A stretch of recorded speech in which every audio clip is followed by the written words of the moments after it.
20 years, I would say.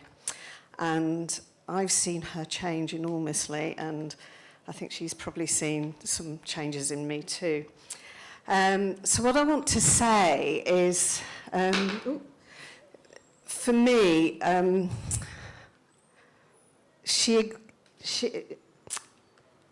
I know every morning she practices the morning verses, and she exemplifies the last couple of lines of these, which is, "Only the Dharma can free me and others from suffering forever.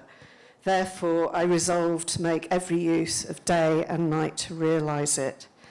And I can honestly say her heart is placed completely on the Dharma, and she literally practices when she's awake, when she's asleep, every moment of the day. And she aspires for freedom for everyone, herself, all beings. She has this, it's a term that I heard recently from Vajrayogini, this compassionate discipline. So she is disciplined in her practice, but it's solely from the position of wanting to help people be free from suffering, so helping herself and helping others. Over the years, she's become much softer, probably kinder. She wasn't unkind before, but there's a more open kindness about her, and increasingly playful. She's incredibly generous. In recent years, she's been opening her house up to hold retreats, and she's often inviting people round for meals, and incredibly giving. She divides her time between Manchester and often leading retreats or volunteering at Akashvana, which is the women's ordination retreat centre in Spain. I think she exemplifies Sangharakshita's idea of what a true individual is as well. She has freedom and autonomy from the group, but at the same time, she's not disconnected from the group. In fact, she's very actively involved with the group. She doesn't shy away from discord. She has absolute confidence in her values and what she thinks, and she applies this in a very creative way. She has a very creative connection with those who she talks to people. My hand is shaking enormously, but my voice is quite calm, I notice. Anyway, and this quality is incredibly refreshing because you know where you stand with her. She is incredibly authentic, and because of this, I know I, for one, have had confidence to challenge her, and she's always met me with deep grace, curiosity, interest, compassion, and it's given me enormous confidence to be my authentic self, and that's a tremendous gift that you've given me. And what we're going to hear about today is her deep connection with myth, the transcendental, and Tantra, or mythic symbol anyway, I imagine. I don't know what you're going to talk about anyway, but that's my assumption. And she's had a long-standing fascination with Vajrayogini, this amazing figure that you see here, and the darkening energy in particular. And I think for the last 8 years, is it that you've been doing? Okay. Anyway, so relish this opportunity. It's not very often that you experience somebody talking from such depth of practice. Yeah. Thank you very much, Moksha Sari, for such a generous introduction and feeling your warmth, feeling the love. So that's great. So if for any reason my voice sort of softens, just put your hand up and I'll respond. So I want to start with a verse of devotion to Vajrayogini by Kankaripa, who's one of the 84 Indian Mahasiddhas. And so these are practitioners who awaken during a single lifetime through meditation. So this is the verse.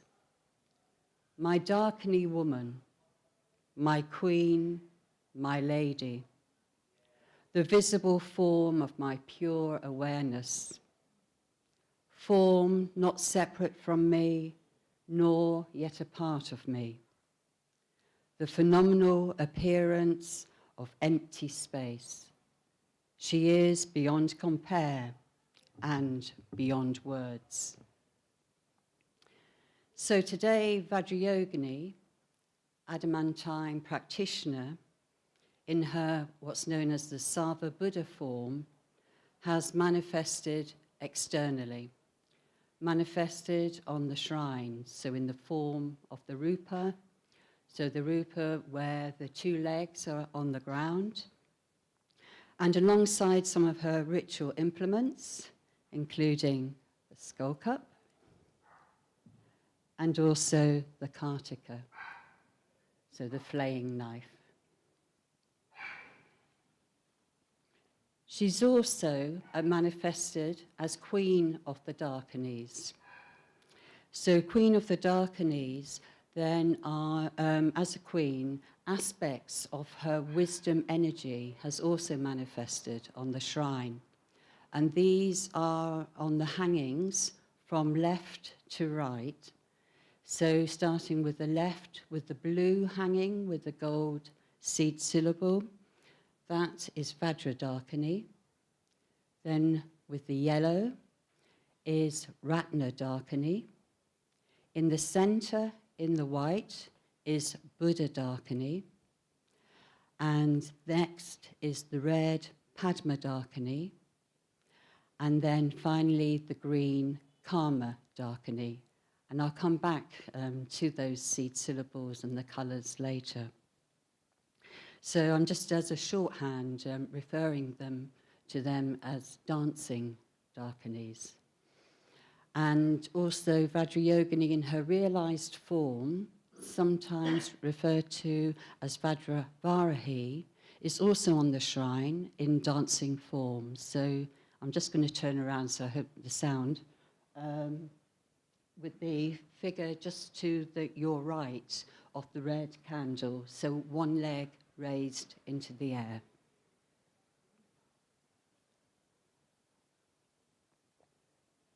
And I'll be returning to these figures over the course of what I'm going to be sharing. And Vajrayogini as a meditational deity is said to have emerged in Buddhist iconography round about, and there's variations in the dates, round about 8th century Common Era. And she's particularly associated with the Vajrayana and also Tantric practitioners. So Tantra literally means thread or continuity, or for any weavers among us, the warp and woof. And the continuity in this context is emptiness or suchness, which is the ultimate existential reality, which is inherent or inseparable with ordinary consciousness. So maybe just hold that in mind, the ultimate and the ordinary, not separated. And Vajrayogini is revered as a meditational deity in many Tibetan lineages. And many of Sangharakshita's teachers who are on the refuge tree, which is at the back of this shrine room, were also Vajrayogini practitioners. Now, as far as I'm aware, Sangharakshita wasn't initiated into the Vajrayogini practice and didn't take up Vajrayogini as a sadhana, although he lectured and wrote, and I'd particularly recommend the Tantric series path of the Mitrata in the 1980s, which also includes a lot of questions and answers. So sometimes there's a richness in some of the original lectures and also the original newsletters, which I would say sometimes can get sanitized out in a finished book production. But he gave his blessing for Vajrayogini as a meditational deity to enter the order. And it's important to say that presently, at the present time, as a visualization practice, as a sadhana, when we enter the order, it's not given at ordination, but given later. Now, the final words of the verse by Kankripa, which was, she is beyond compare and beyond words, is pointing to that Vajrayogini's realm is concerned with direct experience. So direct experience as immediacy and intimacy with experience arising. So it's an intimacy with experience before we start overlaying our experience with labels, with concepts, with ideas, and with stories. And from a dharmic perspective, when we put concepts on and labels on, then this starts to feed the world of duality, of separation, of self and other, and all the suffering that unfolds from this. So the world of duality traditionally is described as permeated and characterized by ignorance, delusion, craving, grasping, hatred, and aversion. So you might be thinking, well, it's a paradox that Satyamuni is giving a talk on Vajrayogini and the Darkinis. But Hui Neng, who's also on the refuge tree of Charatna, says, the finger points to the moon, but the moon is not at the end of the finger. Words point to the truth, but truth is not in the words. So in this sense, words are simply a starting point. And Judith Simmer Brown, in the Darkinis' Warm Breath, writes, the limitless wisdom nature of the mind cannot be explained in conventional language. It can only be expressed evocatively through praise, as in the words of Kankripa in the devotional verse, through iconography and ritual. So today, and I would say as with all Dharma teachings and practices, there's an invitation to let reality in, to let life in, and open to what is felt, experienced, even if not immediately obvious. And the final verse from the poem Hokusai Says by Roger Keyes always speaks to me. And the final verse is, don't be afraid. Don't be afraid. Look, feel, let life take you by the hand. Let life live through you.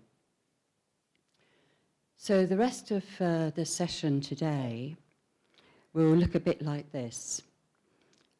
First of all, I'll share a bit about how I came into relationship, and I'm in relationship with Vajrayogini. Then I'll say something about Vajrayogini's name and iconography and symbols. Then I want to draw out particularly qualities of energy and joy or bliss in relation to practice. And finally, briefly weave this in with how Vajrayogini as Darkini has been called the esoteric Sangha jewel, and as a practice in going for refuge as Sangha. So esoteric Sangha jewel is the secret Sangha jewel. And at different points there'll be opportunity for some personal short reflections and some sharings, and I very much hope time for any questions at the end. And then we'll have a brief puja, So we'll end with ritual, following the arc that Judith Zimmer Brown says. Okay. Let's see. So I'm going to start when I first consciously met Vajrayogini. And I've subtitled this to myself, An Unfolding Beautiful Relationship. So I first consciously met Vajrayogini when I came across a form of her rupa in a book, so not dissimilar to the rupa that's on the shrine, about 18 or 19 years ago. And I don't know if you've had similar experiences when coming across a Buddha form. I had an instant heart-opening response and a sense of recognition and also connection. And what resonated particularly for me was that she was in standing pose and both of her feet were on the ground. And what was being, for me, communicated was that sense of qualities of confidence, strength, and groundedness. And when I reflected, I felt perhaps resonating with my own embodied experiences in practicing the warrior pose in Hatha Yoga for many years. So I was hooked and caught, as it were. And curiosity piqued. I began to research. And I often found myself confused. I was confused because there seemed to be a lot of contradictory names and references, and alongside a sense of secrecy. And also some accounts that I came across seemed to include warnings to not connect lightly or superficially. And I did experience some fear, and that fear was expressed to the extent that I left unread certain books for a number of years. And the reason I did that was that I think I had a vivid imagination, but I didn't feel confident or knowledgeable enough about what I was committing to. So there's a lot of around the imagination of things that might happen if I committed and then withdrew. And I couldn't resolve this ambivalence, in part, through information gathering. So I don't know, particularly in relation to commitment to practices or journeys, if that resonates at all with your own journeys or your own relationships to aspects of practice. Now, in the course of researching, I'd come across the historic accounts of two figures. Yeshe Chogyal, 8th century yogini, and is recognized as an emanation of Yeshe Chogyal, of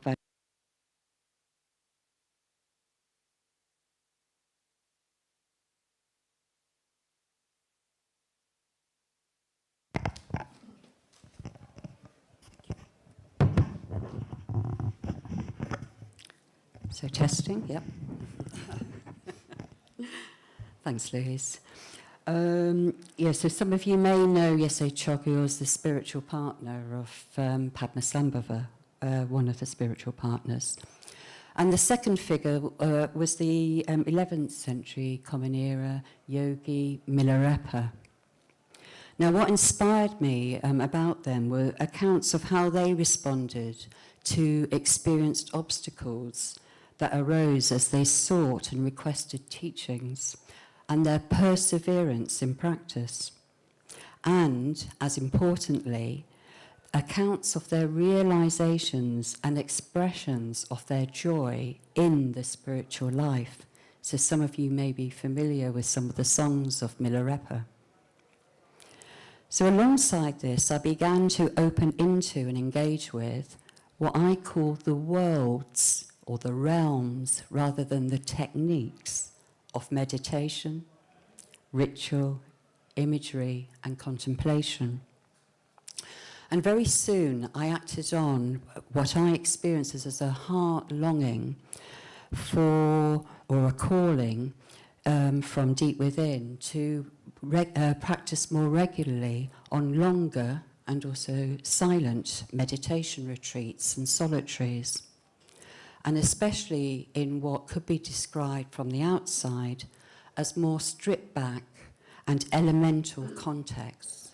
For example, in tents or yurts or in containers set in the land, and in more isolated settings.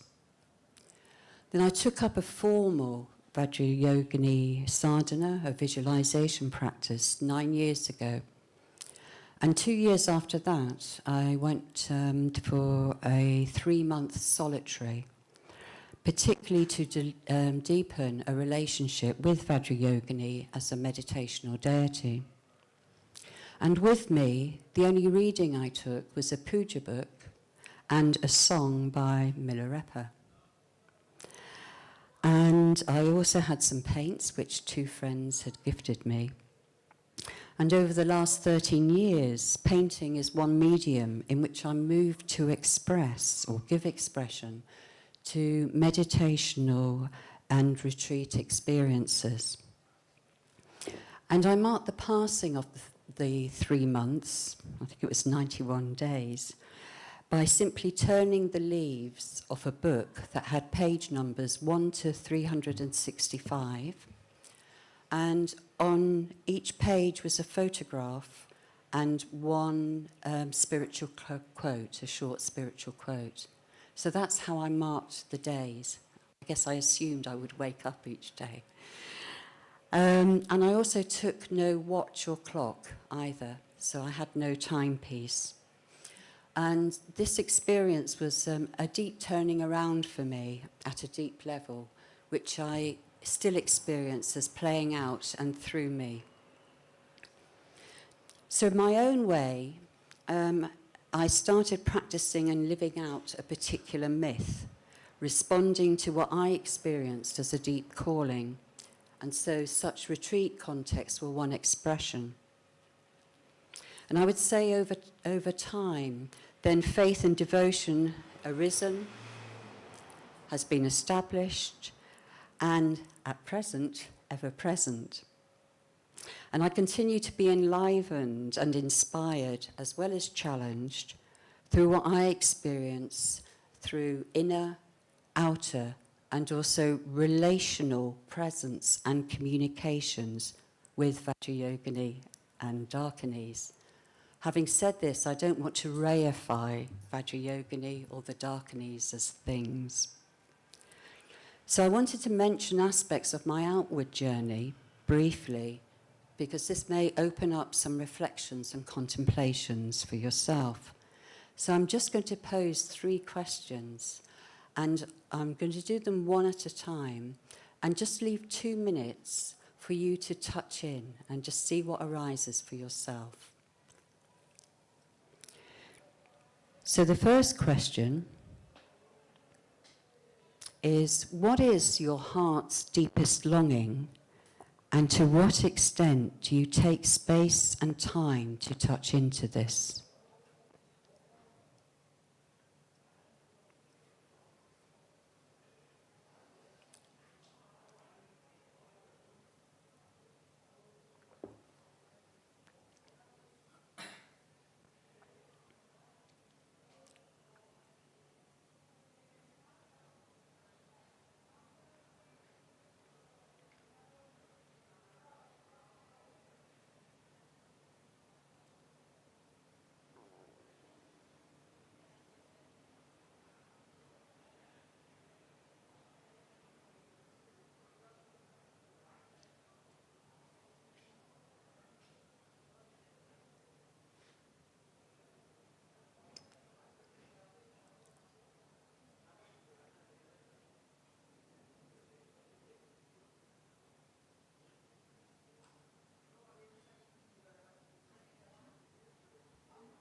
Second question, what, if any, signs and symbols have you experienced that call you to follow or deepen a spiritual life?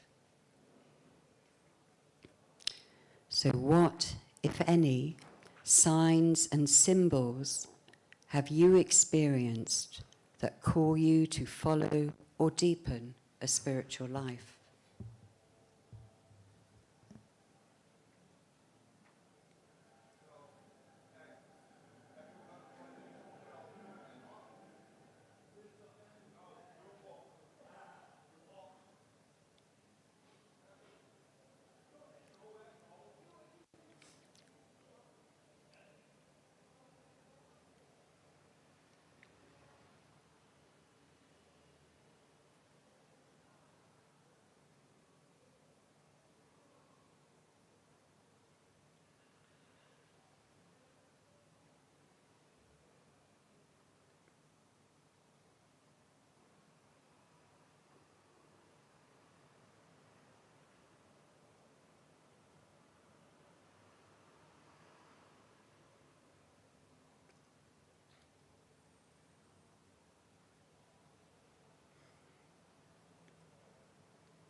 And thirdly, how are you responding or acting on your heart's longing, signs and symbols?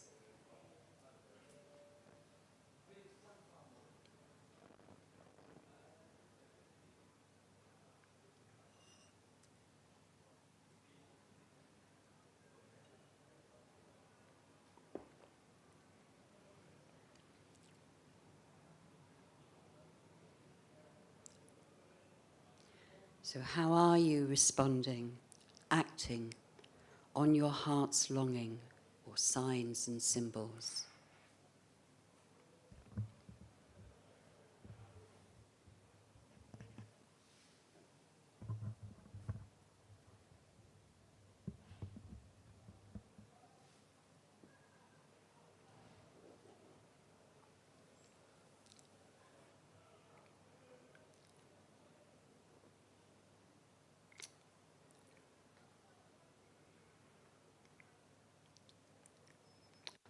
Okay, so just going to start to turn towards Vajrayogini more explicitly. So what's in a form? What's in a name? The standing form of Vajrayogini that I practice is also known as Narodakini, called Narodakini as this form appeared to Naropa, again one of the Indian Mahasiddhas from the 10th century Common Era. So the form is also referred to as Naro Kacho, one who leads the practitioner to the pure land of the Dakinis. And the same or similar form has appeared to other practitioners, including Maitrapa and Indra Bodhi. And so the forms have entered into different Tibetan lineages and traditions. And as I said, the form has entered into the Taratna tradition as well. And there are variations in practices. So Vajrayogini in this form as Sarva Buddha Dakini. This means the Dakini of all Buddhas, or as Lama Govinda says, the impulse that takes all potential Buddhas to Buddhahood. And elsewhere, Sarva Buddha Dakini has been described as the true nature of all Buddhas, the intrinsic essence. So Sarva Buddha Dakini is awakened, is realized, is a Buddha. And also Vajrayogini, Sarva Buddha Dakini, as I said earlier, is also referred to often as Queen of the Dakinis. So some commentators say that all other Dakini forms are aspects of her wisdom essence. So some of you may be familiar with different named Dakinis in dancing form. Some with animal heads, some with severed heads, so appearing in wrathful and semi-wrathful as well as benign forms, and also appearing with a range of colours and a range of mudras and a range of dancing poses.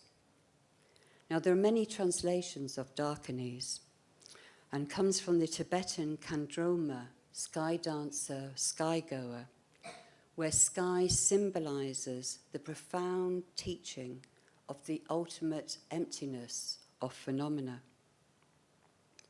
Some authors say a more helpful translation of Dakini could be movement in emptiness, dancers on Shunyata, where Shunyata, the insubstantiality of all phenomenon, and where all manifestations are possible.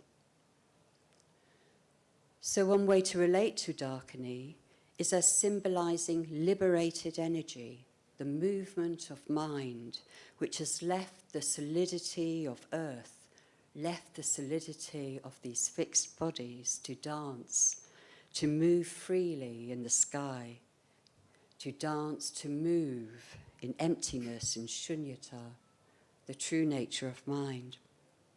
So just focusing on the line where all manifestations are possible, then Vajrayogini and manifestations of the Dakini principle can arise as a being. We might label wisdom, a symbol, an energy, a felt crack in the depths of our being, a patterning of the flight of birds, the patterning of raindrops on a spider's web, whatever we experience. So in this sense, the Dakini principle expresses through us and at the same time is never actually found anywhere. It's not fixed. And when we realize this, then it is said we have found the Dakini. So Dakini arisings are not limited to meditation, can be in visions, in dreams, in activities, and responses to daily life. So all manifestations of life, however subtle or gross, from ideas and feelings to apparent more appearances, are welcome as an ultimate display of wisdom, of reality, of truth. And as Tilopa said to Naropa many times on Naropa's trials, look into the mirror of your mind, the mysterious home of the Dakini. So let's turn towards her iconography and symbolism. And how do we relate with her apparent form and the principles being communicated? Or will this feel too separate, too distant from our present experience? A recent Sangha friend said to me, she feels too big for me. So in principle, Vajrayogini is no different to any other Buddha, Jinna, Prajna, Bodhisattva form and symbol, whose particular form arises out of the experience of practitioners. So they're all pointing to the nature and the qualities of awakening. And what I have come to appreciate deeply over time is how differing appearances or manifestations offer different portals or gateways or openings into truth, to reality. And this in response to the capacity and conditionings and realizations of us as practitioners or dharmaferas. So at different times, appearances may or may not resonate with us, may not move us or call to us, and will likely be different for each of us. And they will also change, just as appearances change. So it's important not to fix or think that we know what appearances mean at an intellectual level. So another way in, when symbols arise, is to open to spend time with, to dwell in the presence of, without grasping or pushing away or ignoring, which is very easy to say. And whether arisings happen internally, or we might label externally, then we're invited to just trust the process. And this, as many practitioners over centuries have communicated this to us, trust the process. Trust the process that symbols will work in mysterious ways beyond the conscious, rational mind. You know, our conscious, rational mind often wants to make immediate sense, or sense enough, and fix and pin down. So I'm going to give a brief description of aspects of Vajrayogini's Sarvabhuta form, and I'll invite you to have your eyes open either softly or closed softly. So softness is very important, not striving. And don't worry if you don't hear or understand every word I say, or whatever arises, whether it's an image, a colour, a feeling, an idea. Just let what arises or lands just be, without interfering, and have its life. And after the description, I'll leave a couple of minutes silence first.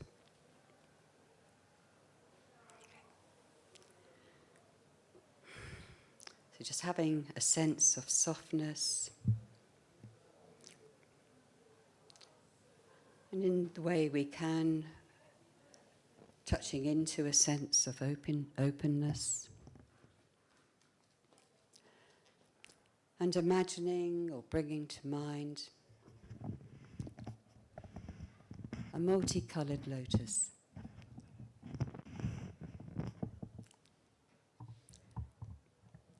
And this multicoloured lotus has petals of green and red and yellow and blue and white.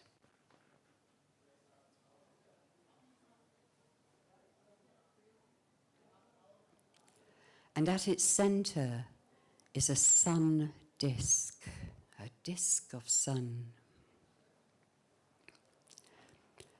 And on this sun disk stands Vajrayogini.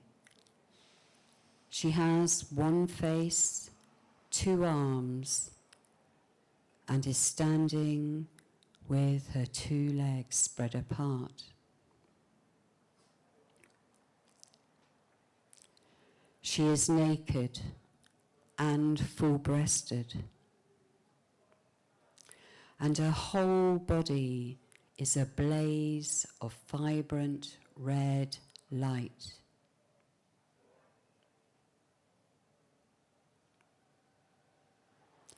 Her face is turned slightly to the left and upwards, and she has 3 eyes, and the middle eye stands vertically. And with all 3 eyes, she gazes into the sky, into limitless space. And she is smiling, a smile that is both fierce and tender. And her parted lips reveal small fangs. And on her head she wears a crown of 5 skulls and bones for earrings, and long black hair cascades down her back. And from around her neck and shoulders hangs down a long garland of 50 skulls. And her body thrusts upwards and slightly towards the left through this skull garland. She wears bone ornaments on her wrists, upper arms and ankles. And she has a skirt of bones.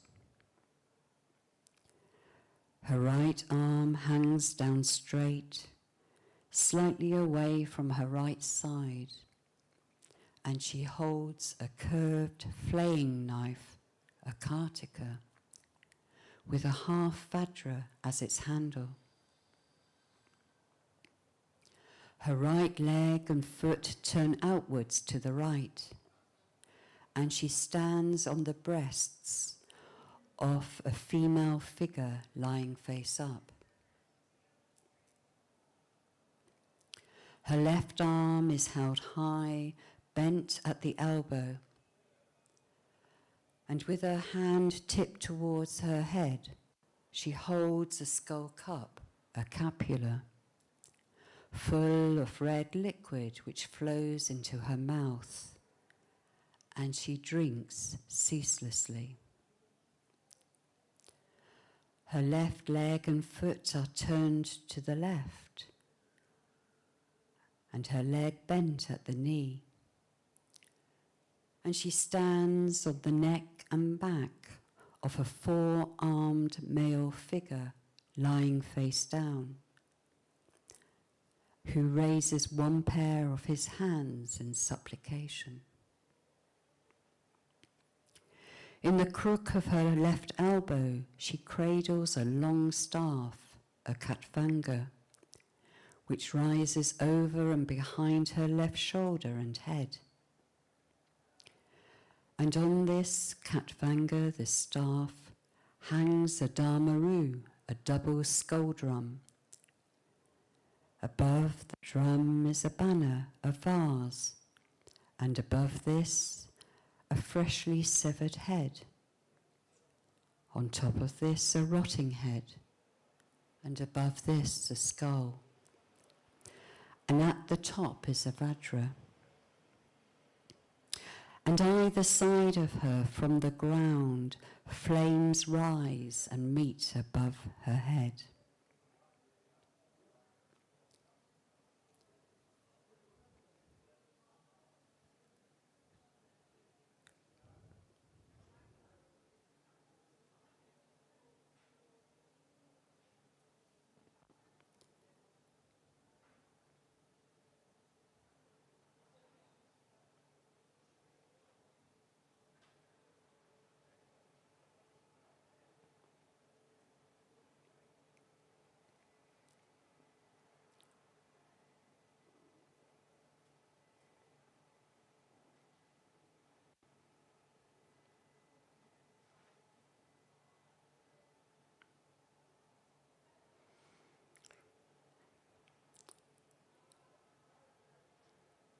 So what I'm going to invite you to engage with now is to turn to the person to your left, or the nearest person to you to your left, and in pairs, just share what arose for you and what you are experiencing now.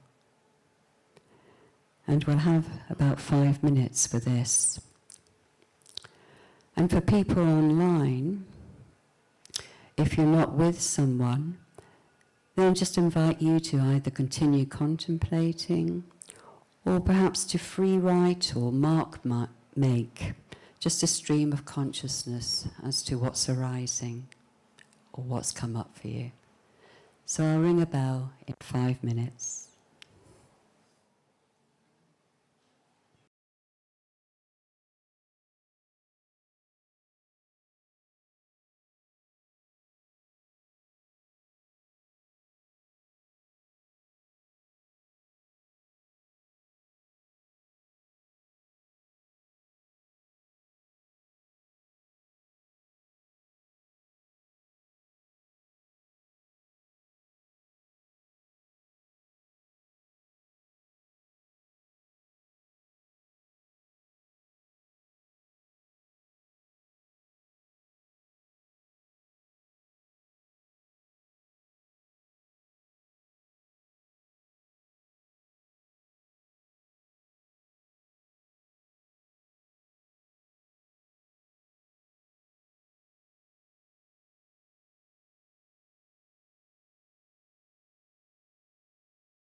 Okay, so let's see if what was live for you resonates with anything I may share.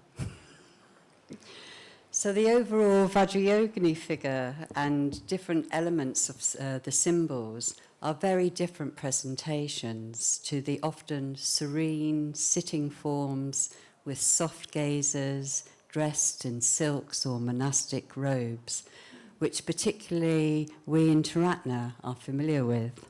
Perhaps with Vajrapani being an exception, and Vajrapani is also on the shrine.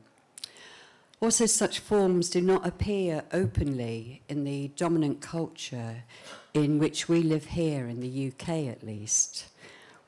We might say, or I am saying, in contemporary and increasingly urbanized and regulated societies, such a form is not promoted as meaningful and socially valued and acceptable ways to present or be in the world.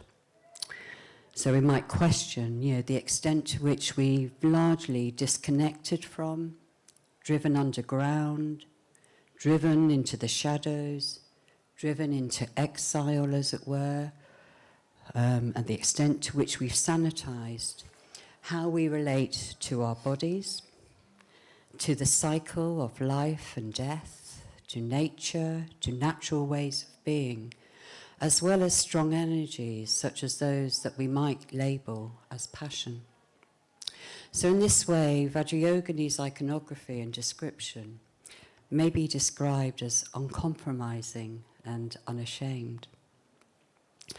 And paraphrasing Bhante in the Essential Sangharachita, the Darkini represents a state of total emotional involvement in the spiritual life.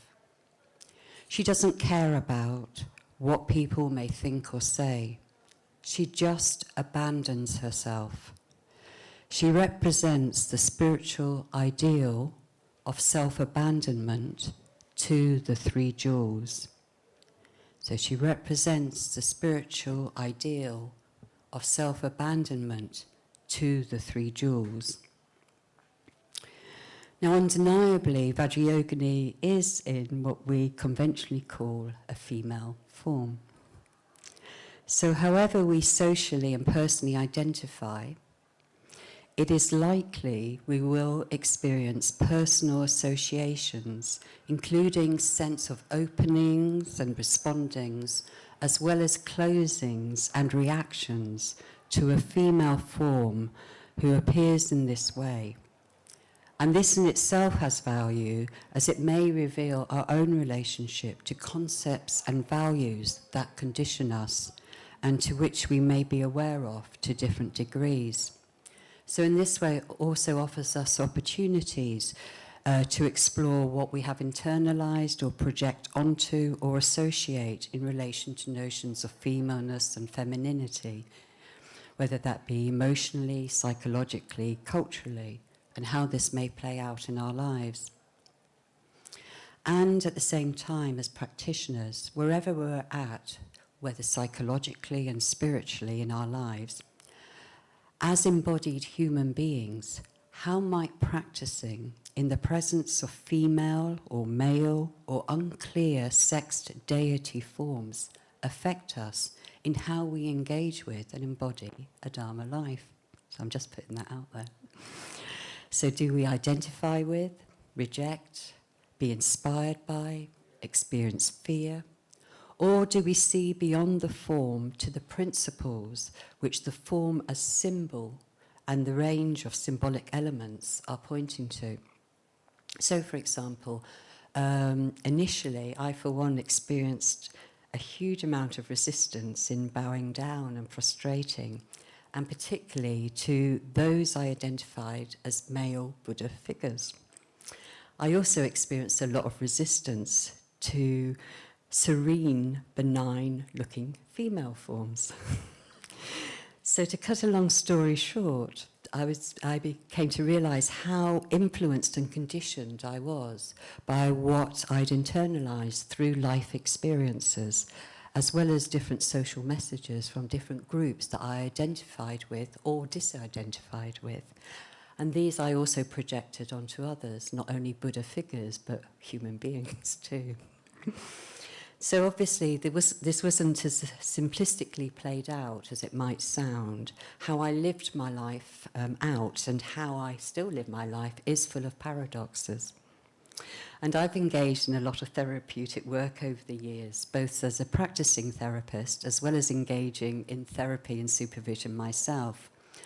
But as I began to more deeply practice Buddhism, and particularly through meditation, I began to see and realize the extent to which I was categorizing in particular and limiting ways and creating self-other, inner-outer separations, and a whole range of subtle and not so subtle reactions.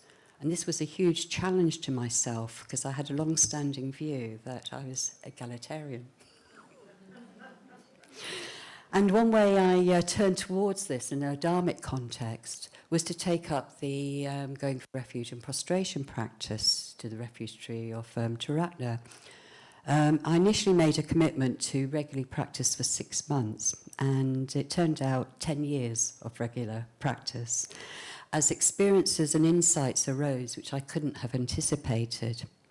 And then, after 10 years, another practice appeared and called to me unexpectedly.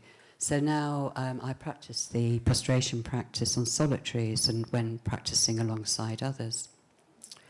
However, as a spiritual and religious symbol, then Vajrayogini, as an expression of awakening in female appearance, has many levels of meaning and has been repeated in this series on female deities.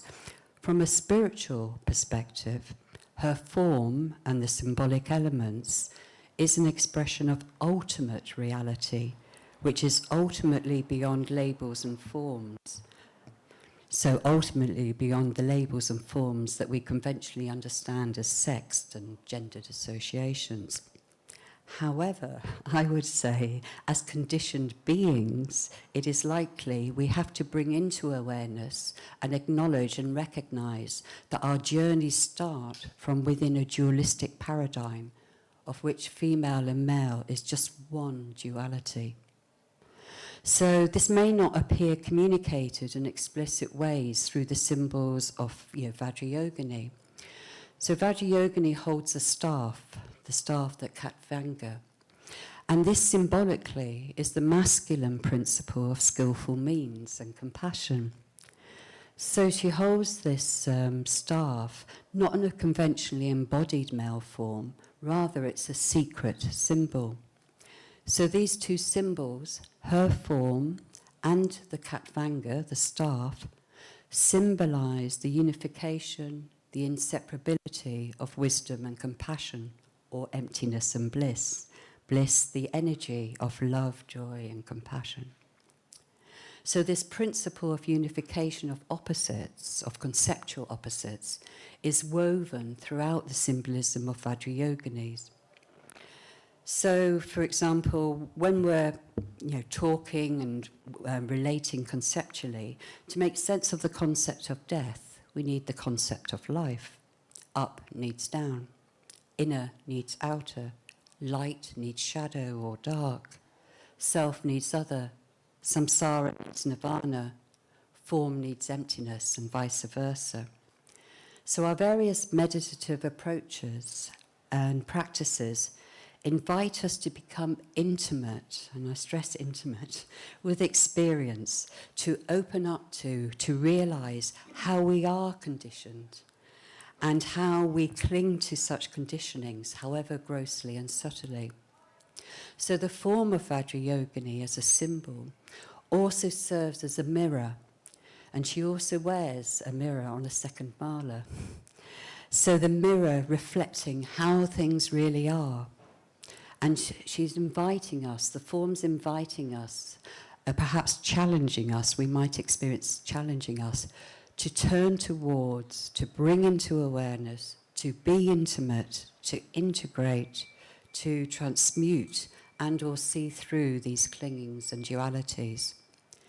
So her iconography, her whole form, is pointing to what to give up, what to transmute or transform, and what there is to realize as the fruits of practice. Her body being of red light, which as red light is at the same time manifest in our experience as a body, as a form. So this points to the illusory nature and the ultimate emptiness of all phenomena. So what would it be like, really like, to understand, to experience a world as present, yet illusory? A world in which there are configurations of coloured light and energy and sound, which are simply manifestations of emptiness, ultimate emptiness. What would be the effects? And I know myself over recent years, really in meditation and particularly through painting and movement, the relationship between form and emptiness, characterises a number of experiences. And off the cushion, I don't know about you, but over time this has opened up a sense of sacredness for all manifestations of life, human and more than human, seen and unseen, and a lessening of attachment and clinging to forms and experiences as mine. And the description that her body thrusts through the garland of skulls, what could this be pointing to? I think Sangharakshita said, symbolizing the inspirational impulse of Darkinis bursting the boundaries of a fenced circle of illusion. So bursting through a skull garland. So I'll just repeat that because I think it's a lovely sentence for me. Symbolizing the inspirational impulse of Darkinis bursting the boundaries of a fenced circle of illusion.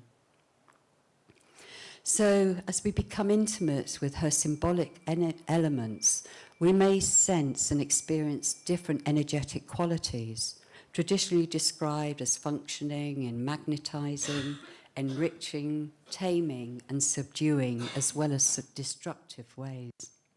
So, if we're hooked, we're magnetized, we're fascinated, then the question comes, how ready are we to offer up our self-interested lives, our self-interested egos?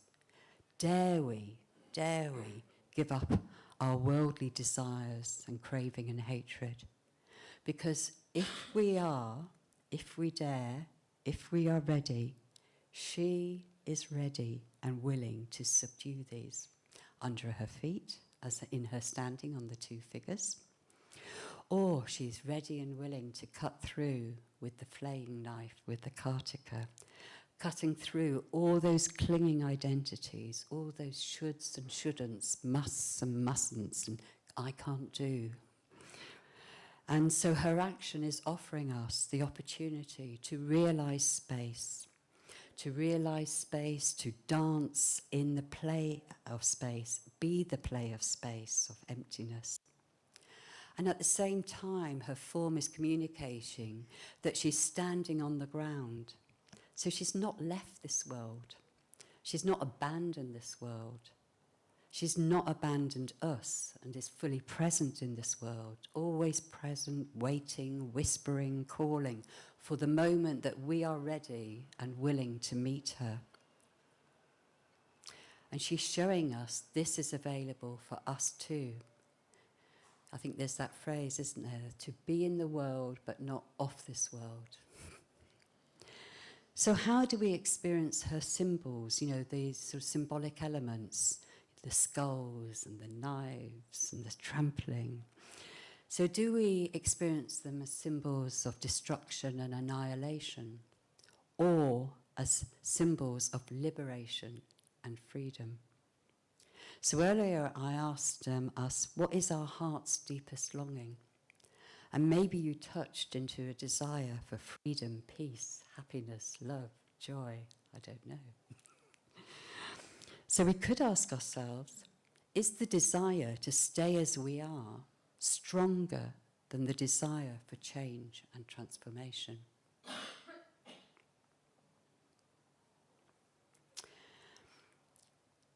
So Vajrayogini, as a manifestation of ultimate wisdom is not cold and heartless, although on first appearance we may experience her as fierce.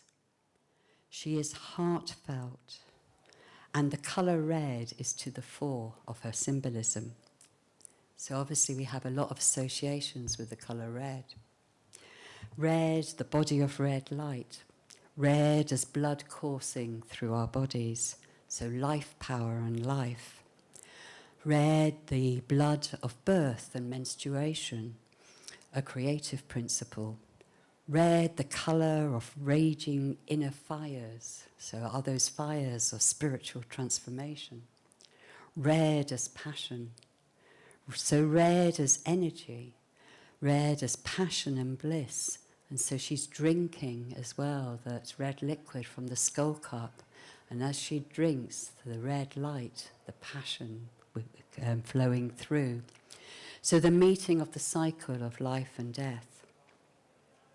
So she's alive, on fire, passionate.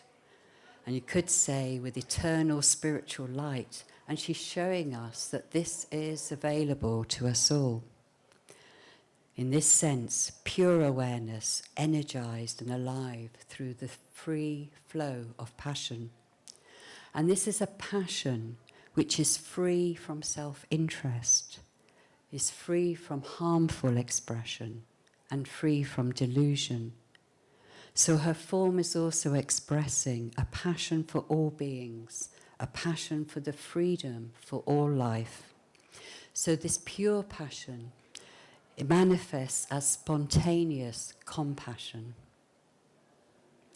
So as a realized symbol, she is said to unite the ability to focus and act with clarity and precision. So to unite that with a passionate and compassionate nature of her heart. This again pointing to the ultimate bliss void emptiness nature. So I want to ask you a question. To what extent do you follow your passion? And what is your passion serving?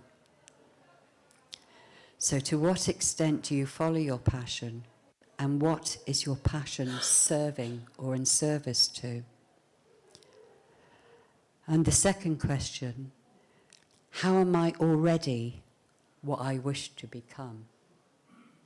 How am I already what I wish to become?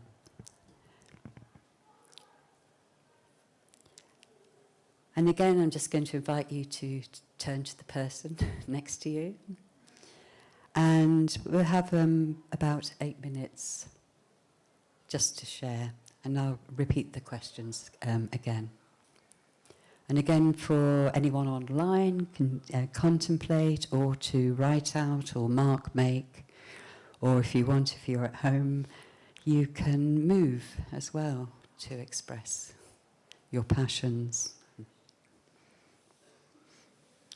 So the question, to what extent do you follow your passion? And what is your passion serving? And then, how am I already what I wish to become?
And these may be questions or areas that you want to continue at some point in your Sangha relations and GFR groups and chapters and study groups.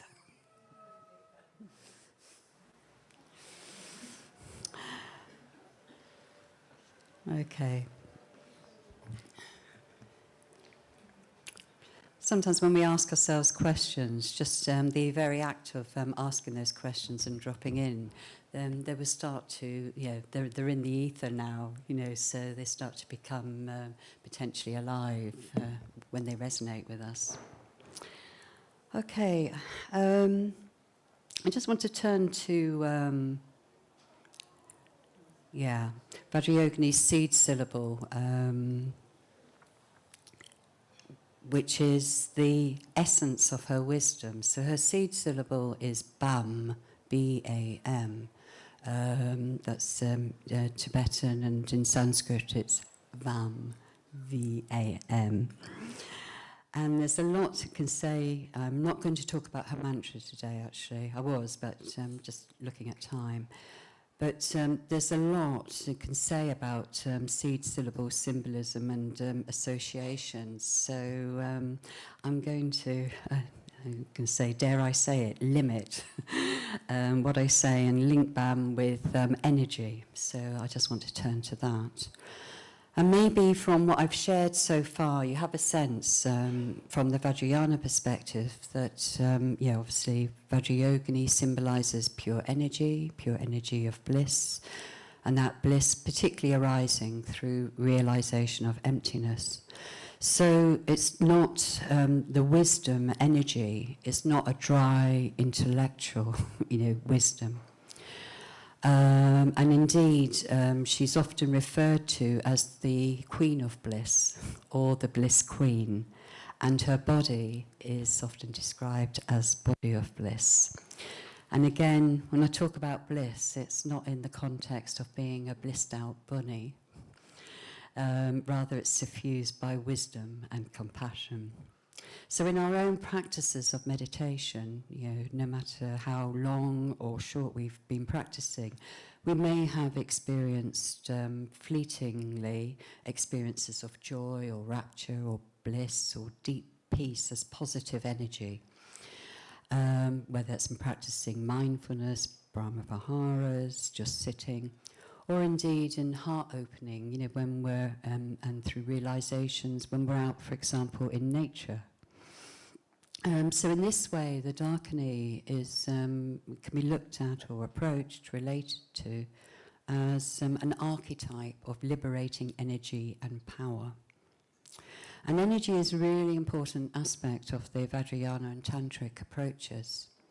And in particular, approaching, that within this gross material body here in front of you, of ours and each of us, we have a whole landscape, a whole realm of subtle energy bodies. So our bodies are landscapes and realms of energy centers and channels, chakras, points and bindus.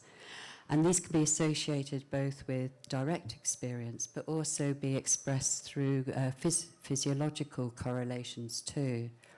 So, for example, in meditation, you may or may not have experienced what seems to be involuntary or natural energetic releases at times, sometimes strong and sometimes subtle. For example, a sudden movement of a limb, of your head, or a sense of upsurge of energy or a warmth permeating parts or the whole of your body, or the sense of the top or your back of your head feeling warm or opening, or even involuntary hissing like a snake as energy rises. So this will be likely familiar for yoga and energy practitioners among us. So within the Vajrayana, there's many different practices to work with what we could say manipulating energy, prana, life force, to generate internal bliss as methods to experience shunyata, emptiness, as well as the spontaneous bliss that arises from experiencing shunyata. However, many of us typically relate from within a dualistic framework. So our direct experience of liberated, free-flowing energy may well be limited. And so this comes out of our very human tendency to label perceived as obstacles or difficulties many experiences in our life. And also, alongside that, in terms of difficulties, as negative. And again, from a Vajrayonic perspective, Dharmic perspective, this effect of labelling and then the separation and dualism and clingings and cuttings off further distances ourselves from our direct experience. So it's all understandable, it's not a problem. We understandably have a lifetime of experiences in trying to protect our sense of self. So where it becomes restricting is that, again, from an energetic perspective, is that the energy patterns then start to lock and become encumbered or distorted. So traditionally also referred to, which you may have heard, kleshas, poisons, veils, obscurations, defilements. And within Buddhism, there's 5 main energy patterns which are blocked, or the 5 main kleshas, or the 5 poisons. So the symbolism on one end of the Vajra with the 5 prongs. So the 5 main energy patterns that are said to be obstructed or encumbered are the first, anger, that could be hot or cold. We have other words or experiences as aversion, aggression, rage. It's also connected with fear as well.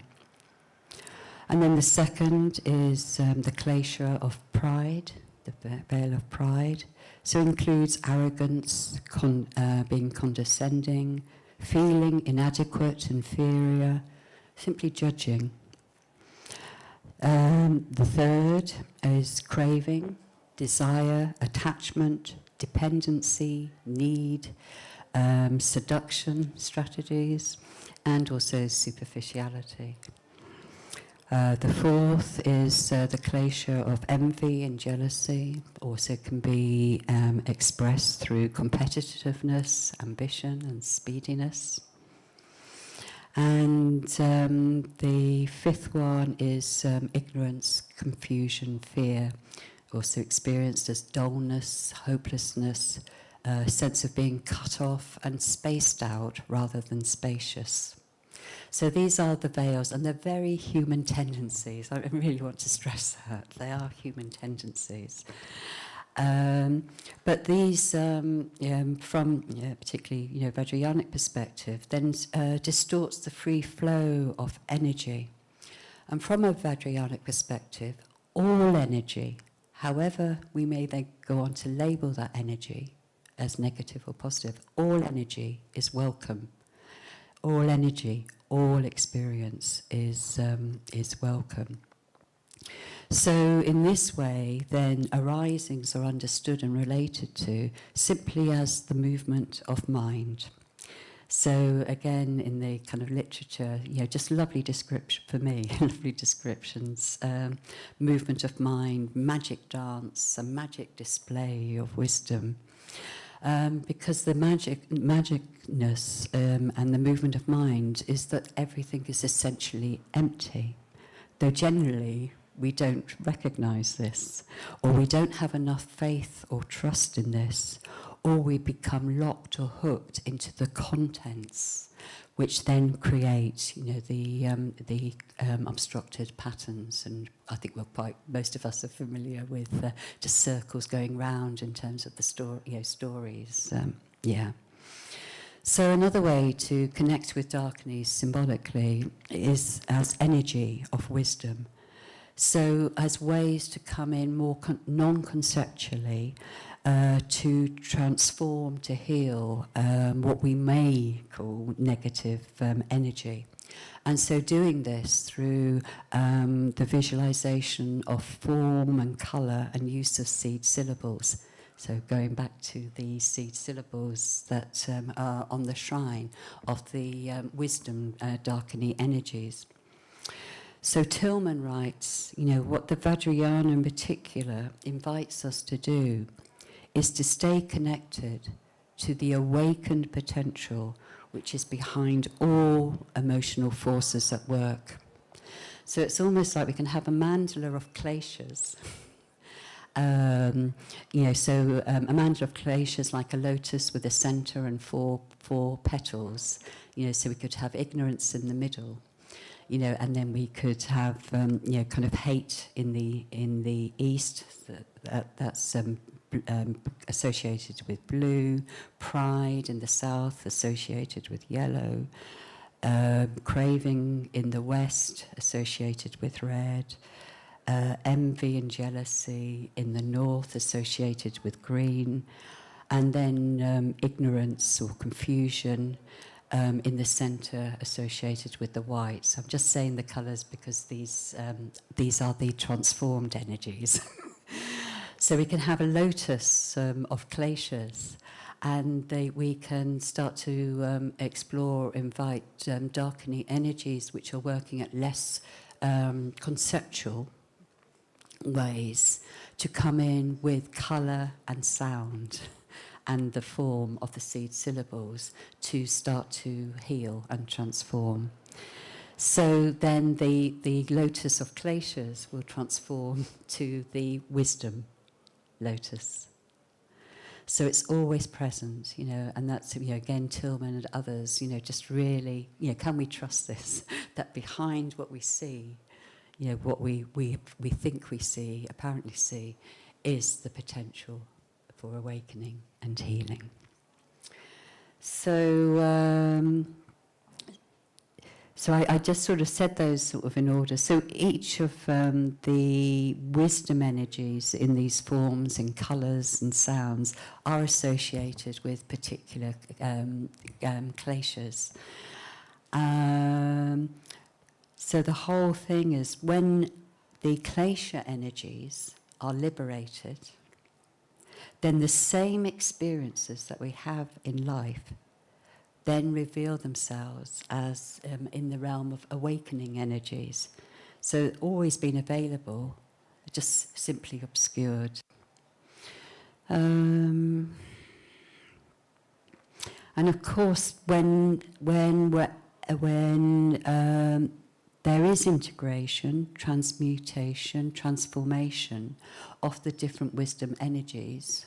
So if we're thinking about, sort of a four-petaled lotus, then from a Vajrayanic perspective, all of the different energies, it's important that they are transformed.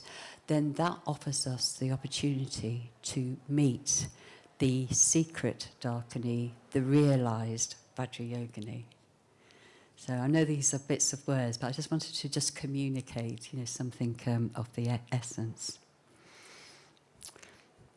And whatever practices we're engaging in, then as ever, it's also important to develop and spend time and deepen our relationships. So our relationships with symbols, our relationships with practices, and trusting the process and aligning with the spirit of any of the teachings or practices. But also, I think more and more come to, for me, that's sort of dropped in, is having confidence in ourselves as practitioners is really important. And having confidence, I think also just supports us to engage with practice and can generate energy. Now, Vasantra and Sangharachita both highlight that whilst we're engaging in practices to ignite or to connect with the darkening energy within, we can also be ignited by the darkening without. through the form of spiritual friends and Sangha. So that whole area of we are the conditions for each other. We are the conditions to ignite and spark off energy, to support each of us to practice. Although Sangharakshita reminds us that at a very deep level, it isn't anything outside of ourselves, it comes from deep within. So he says, really, we can't go to refuge with the Sangha spiritual community unless we are in relationship with our own Dakini within. So I think that's a very strong statement. And the way that I've related to this over the years is that as we more deeply commit and align our being and lifestyle with the way things really are, then we have a responsibility which no longer feels heavy. It's not a duty or it's a chore, not a chore. We have a responsibility to keep the spark of inspiration alive, not only for our own practice and each other, but to keep the Dharma teachings and practices alive for a world that needs the Dharma. A world which, as embodied humans, it's a world in which we are moving, engaging and communicating. So again, the question comes, to what extent, when we do meet each other as Sangha, from what places are we communicating and relating? Are we communicating and relating in non-harmful ways, in meaningful ways, and for the liberation of all? Or as Sangharakshita says, are we relating as Dakini to Dakini? So can you imagine what communication could be like? How would that be experienced? Passionate and compassionate, joyful and playful, challenging and supportive, deep and intimate, responsive and spontaneous. And maybe, most of all, meaningful for us, for being alive. So we start moving away from what's in it for me to what's possible for all, no longer expecting that others should be like me, should think like me, should practice like me, should be available for me. But rather moving away from that to really more authentically celebrating and embodying, to the extent that we can, how we are putting our passions and energies in service to the Dharma, in service to the liberation of all. And that all includes ourselves, and that being in mutual exploration. And then friendship then becomes not a closed friendship. It's no longer my friend or a sense of possessiveness or ownership. And there's nothing of limits. And I find this, just the idea of it, and in a small, limited way, the practice, in my experience, is just radical. There's no near or far, we just are meeting. We're meeting each other, we're meeting the world. We're meeting not only humans, but more than humans. In a way, that is both sacred and cherishing. So in this context, then, how do we nourish ourselves to keep energy bright and shining, like tending the hearth of a fire, generating light and warmth, sometimes embers, sometimes sparks, sometimes big flames, but all the time illuming. So I'm going to close now.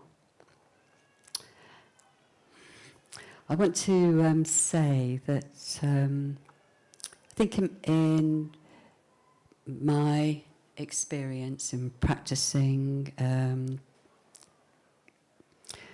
practicing through meditation and ritual, connecting with Dakinis, but also other Buddhist forms, and sort of reflecting, then life and the realms of life have become ever more rich.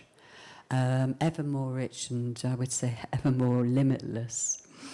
Not in a blissed out way, not in la la land, but one in which I experience, and others, will give their feedback, that I'm being increasingly responsive and spontaneous with the world, both on and off the cushions, in a whole range of ways. Of course, I still meet myself and clingings, and sometimes I would say probably a bit more subtle than they used to be in grosser ways. And so at times I still can be shocked and I still can feel deadened. But at the same time, once seen, then what I experience is more often and more quickly followed by laughter and also a sense of gratitude. So I want to express gratitude to all the practitioners who've kept the teachings and practices alive, dating back to the Buddha.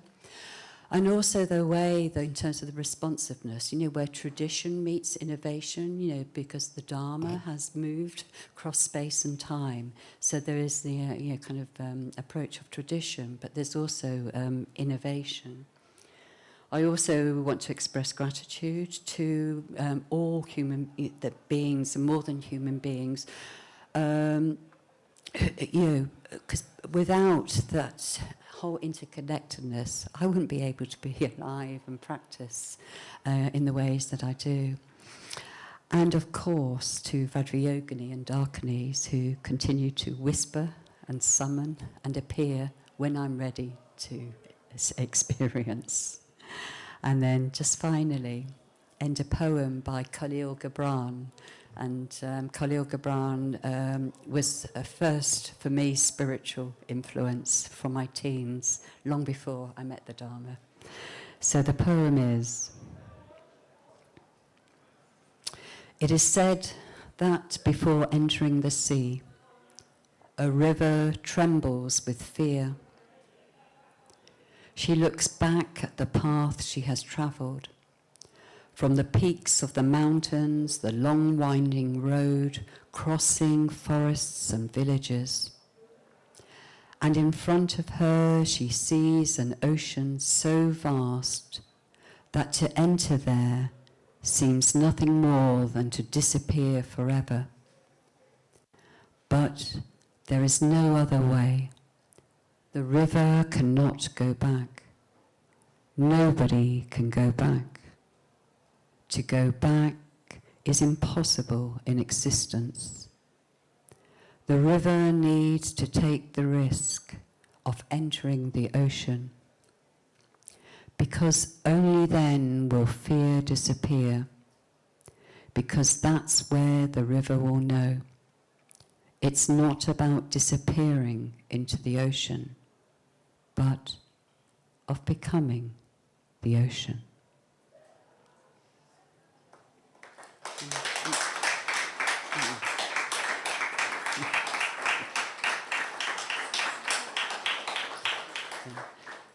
Yeah.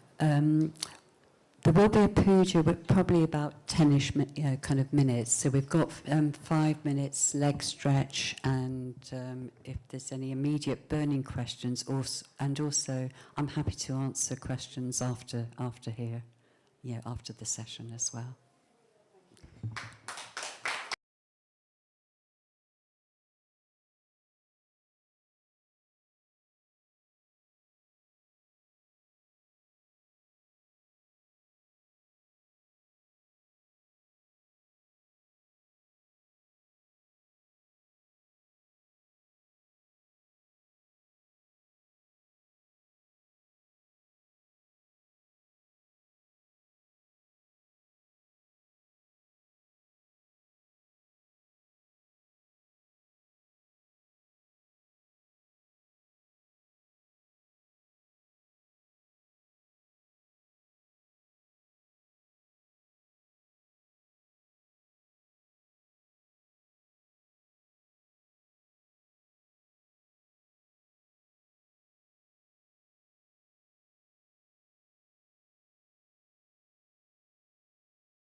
So, yeah, it's 3 sections, the puja to Vajrayogini. And at the end of the first section, we'll do a short Vajrayogini mantra. Her full one is 32 syllables long, but it's a bit difficult to remember if you only come across it the first time. Okay. Yeah, so you're welcome to make offerings after the first section, or in fact at any point during this puja. Okay.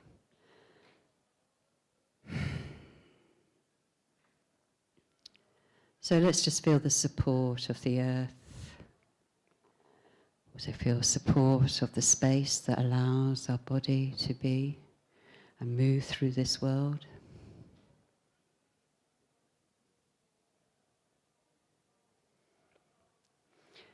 And it'll be in call and response.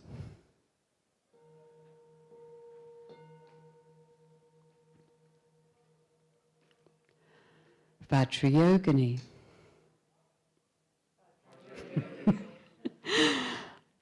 Vajrayogini welcomes laughter.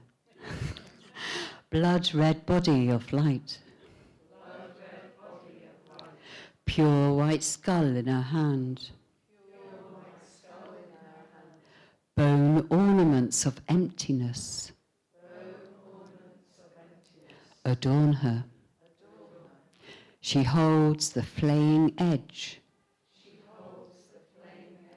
of awareness, cutting swiftly through ignorance. Yogini in the places of death. Yogini in the places of transformation. Bringer of union. Bringer of mystery. Bringer of life. Vitality. Energy. Bliss flowing freely through her. Unveiled and naked. Without self to be seen. Embracing others. Compassionate. Passionate. Devoted. I bow before you. Om Vajrayogini Hong Pat Swaha. Om Vajrayogini Hong Pat Swaha. Om Vajrayogini Hong Pat Swaha. Om Vajrayogini Hong Pat Swaha. Om Vajrayogini Hong Pat Swaha. Om Vajrayogini Hong Pat Swaha. Om Vajrayogini Hong Pat Swaha. Om Vajrayogini Hong Pat Swaha. Om Vajrayogini Hong Pat Swaha. Om Vajrayogini Hong Pat Swaha. Om Vajrayogini Hong Pat Swaha. Om Vajrayogini Hong Pat Swaha. Om Vajrayogini Hong Pat Swaha. Om Vajrayogini Hong Pat Swaha.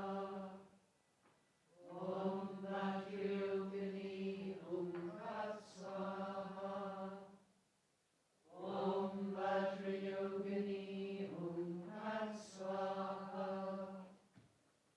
Om Vajrayogini Hong Pat Swaha.